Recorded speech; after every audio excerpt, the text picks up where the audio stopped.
Bonjour les loulous, donc comme promis une vidéo de suivi d'élevage. Donc aujourd'hui on va voir les comment le suivi d'élevage de la colonie Phédole pallidula. On va voir l'évolution des Camponotus nicobarensis et puis je vais vous montrer rapidement euh, une gine avec son ouvrière, il n'y a qu'une seule ouvrière pour l'instant, de la Camponotus pseudolendus, donc qui est une fourmi de grande taille. Voilà, donc on va commencer par l'Ephédole pallidula. Donc les nids ont été humidifiés hier, alors du coup on va peut-être pas voir grand chose à cause de la condensation. Donc on m'a posé une question de savoir si la condensation présente sur les vitres était suffisante pour abreuver les fourmis. Donc oui, elle l'est, largement même je dirais. Il n'y a pas besoin dans les nids microphones de mettre un abreuvoir particulier, enfin dans les nids plats. Ce que j'appelle les nids plats sont les petits nids que j'utilise moi. Forcément dans les nids légendes c'est un petit peu différent, puisque la réserve d'eau se fait dans des bacs qui sont situés sur l'arrière du nid et qui ont pour mission d'humidifier l'air.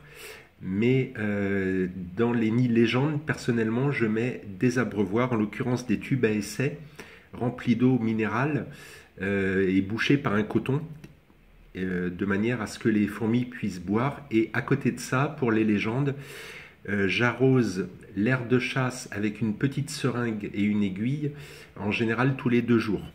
Voilà, donc pour les Phédole pallidula, donc j'ai perdu une colonie. La deuxième colonie a été perdue il y a à peu près maintenant une dizaine de jours. En fait, ce qui s'est passé, c'est que pour une raison que j'ignore, la colonie a tué la gine.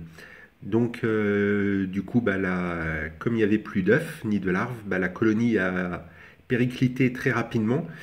Et du coup, je n'ai plus qu'une colonie de Phédole pallidula, en l'occurrence celle que je vous montre actuellement à l'image. Donc là, la gine est toujours vivante, enfin, on va sans doute pas la voir parce que avec la condensation, elle doit se trouver dessous, sous les bulles de condensation. Donc ça continue à très bien se développer. Là, depuis un petit moment, je leur mets principalement des liquides sucrés. J'ai réduit un peu les insectes à 2 insectes par semaine au lieu de 1 tous les jours. Parce que en fait, je me suis aperçu qu'en leur en mettant 1 tous les jours, visiblement ça devait faire trop, puisque les derniers jours de la semaine, en fait, elles ne touchaient pratiquement plus à l'insecte mis dans l'aire de chasse. Voilà, donc toujours autant de majors, la population a continué à augmenter. Donc on a des larves que je vous montre ici, enfin on en voit une ici, enfin plusieurs même sur les vitres. Voilà, donc les majors, tout comme les ouvrières, ont continué à bien se développer. Cette fondation est très active. Donc voilà pour les Phédole pallidula.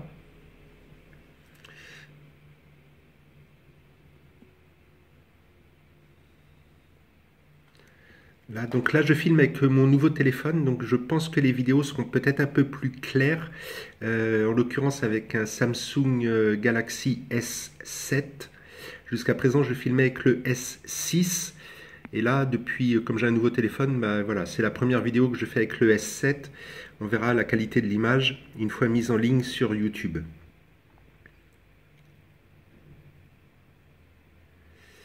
Voilà, donc ça, c'était les Phédole pallidula. On va passer au Camponotus nicobarensis. Donc là, pareil, hein, les nids ont été humidifiés, donc forcément, on ne va pas voir grand-chose. Donc la colonie a continué à se développer, moins vite forcément que les Phédole pallidula, mais elle pousse bien. Je suis super contente de cette colonie de Camponotus nicobarensis. C'est une de mes colonies préférées, hein. On peut voir la gine ici, donc elle est un petit peu cachée par un major, mais elle est, depuis ces dernières semaines, elle s'est beaucoup colorée. Elle a beaucoup plus de couleurs qu'avant. Donc je ne sais pas si c'est dû à la chaleur, au changement de saison, peut-être qu'elle ressent également le changement de saison, ou si c'est tout simplement parce que je les ai mis dans un nid plus grand et que du coup elles s'épanouissent plus facilement. Donc la gine a des couleurs beaucoup plus orangées qu'elle n'avait avant. Voilà, donc la ponte, on a encore pas mal de cocons ici. La ponte donc se poursuit hein, à son rythme normal. On voit les œufs là.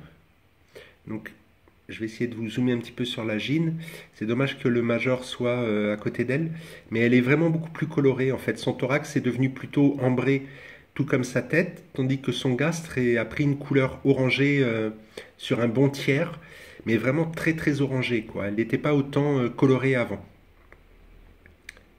Donc voilà, on voit la tête, enfin un major nous fait face là également.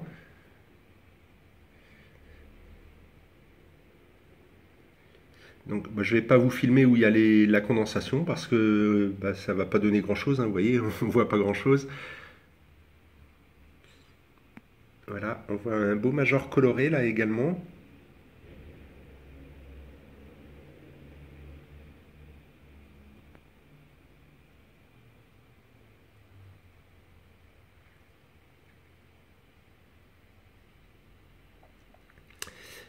Voilà pour les Nicobarensis. Donc on va passer au Camponotus pseudolendus, pardon. Donc fourmi de grande taille. J'ai qu'une petite fondation dans l'immédiat qui se compose d'une gine qu'on peut voir ici.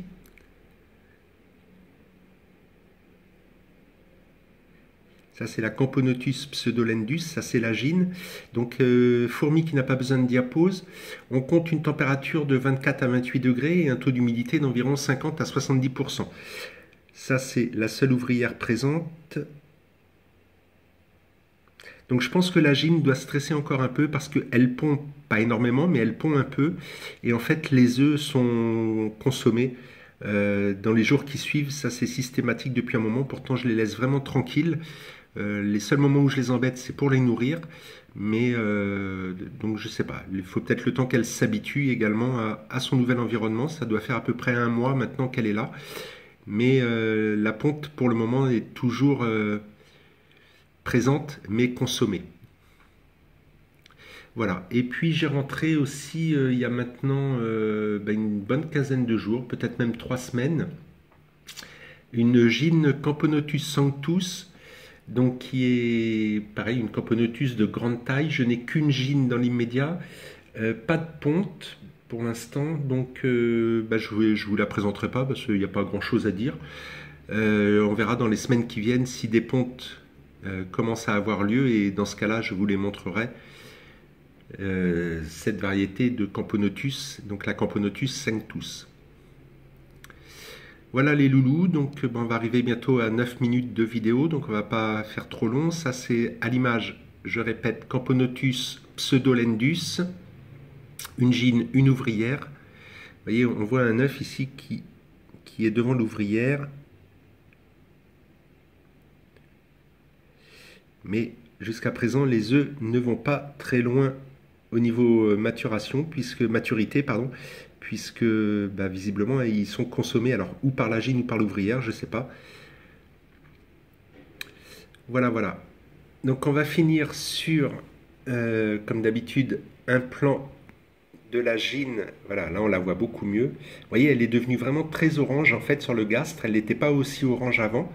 Vous voyez, je disais un bon tiers, et en fait, il y a bien la moitié du gastre qui s'est coloré en orange de la gine Nicobarensis. Voilà les loulous, je vous souhaite un bon week-end, je vous dis à très bientôt pour une nouvelle vidéo. Et puis, portez-vous bien, et puis à très vite les loulous. Allez, babouille.